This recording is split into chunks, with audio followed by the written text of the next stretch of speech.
Saudara, tahukah Anda bahwa keluarga harus jadi prioritas utama dalam hidup kita? Belajar menghidupi prioritas dimulai dari bertanya, apa sih yang paling penting dalam hidup ini? Ketika kita berpikir apa yang paling penting, saya mau kasih tahu, bertanyalah pada diri Anda sendiri. Ketika Anda susah, ketika Anda tidak punya uang, ketika Anda sakit, ketika Anda sudah menjadi tua dan tidak bisa apa-apa, siapa yang ada bersama dengan Anda? Saya dan Jojo mengalami ketika kami dipanggil Tuhan ke Indonesia. Kami harus meninggalkan usaha kami di Australia. Dan kami tidak punya income sama sekali sebelum Tuhan buka jalan untuk apa yang kami harus hidupi di Indonesia. Dan luar biasa, beberapa bulan kami awal-awal tinggal di Jakarta, justru keluarga saya yang menampung kami, menghidupi kami, memberi makan kami, dan bahkan mama saya menolong supaya anak-anak saya bisa diurus sama orang lain karena saya harus bantu mama. Saya melihat sendiri bahwa dalam hidup ini, apapun yang kita kerjakan di luar, orang banyak akan mengecapnya. Tapi sesungguhnya yang paling peduli sama hidup kita adalah keluarga. Saya sedang belajar tentang apa sih sebenarnya yang Yesus lakukan selama 30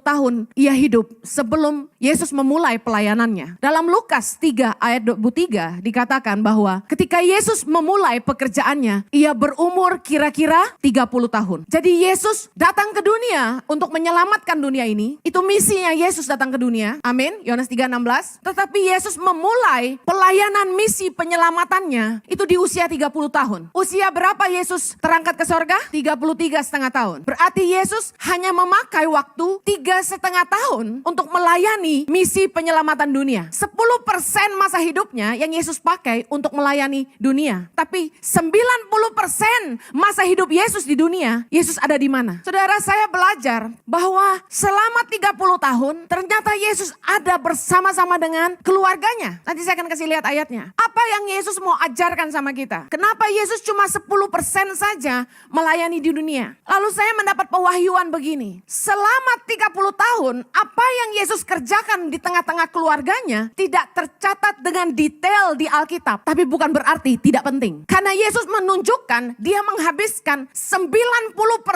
masa hidupnya justru keluarga. Bukan berarti itu tidak penting kan? Meskipun tidak dilihat orang, yang mengerti katakan amin. Seringkali kita lebih mentingin yang dilihat orang. Sementara kita tidak menganggap yang tidak ketahuan orang itu nggak penting. Padahal justru keseharian kita itu lebih banyak waktu yang kita habiskan di tempat pekerjaan dan bersama dengan keluarga. Itu yang nggak terekspos sama dunia, tapi bukan berarti itu nggak penting. Karena Yesus justru menghabiskan masa hidupnya paling banyak di situ. Kenapa orang gagal mempertahankan pelayanan yang hebat? Saya sedih dengar banyak hamba Tuhan yang terkenal, hamba-hamba Tuhan internasional, satu-satu berjatuhan. Anda pasti mengerti maksud saya. Tapi ketika saya merenungkan, supaya begini, saya sama Jojo jangan sampai mengulangi yang sama begitu. Saya belajar bahwa kunci keseimbangan dalam hidup kita adalah memiliki keluarga yang kuat. Katakan amin. 1 Timotius 3 ayat 12, kita baca sama-sama. Diaken haruslah suami dari satu istri dan mengurus anak-anaknya dan keluarganya dengan baik. Ayat 13. Karena mereka yang melayani dengan baik beroleh kedudukan yang baik. Sehingga dalam iman kepada Kristus Yesus mereka dapat bersaksi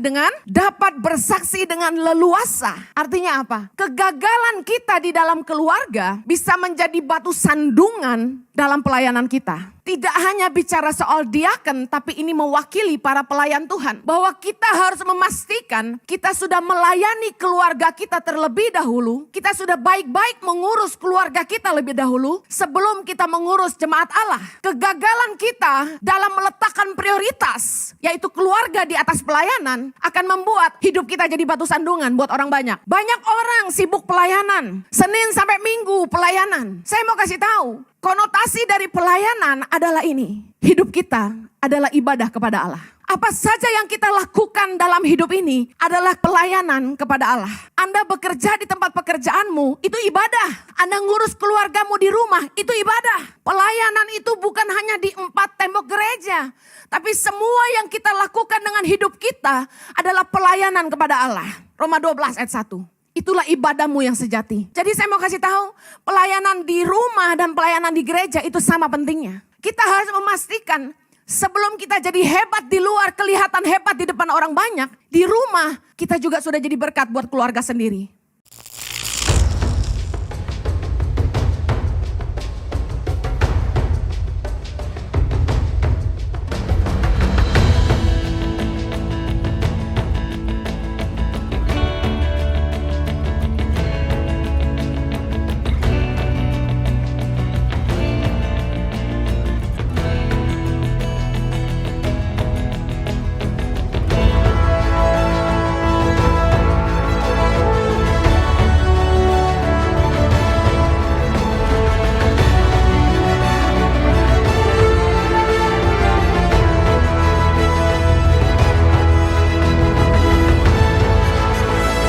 Suka Duka, perjuangan guru tangan pengharapan dalam membangun pendidikan di pedalaman Indonesia.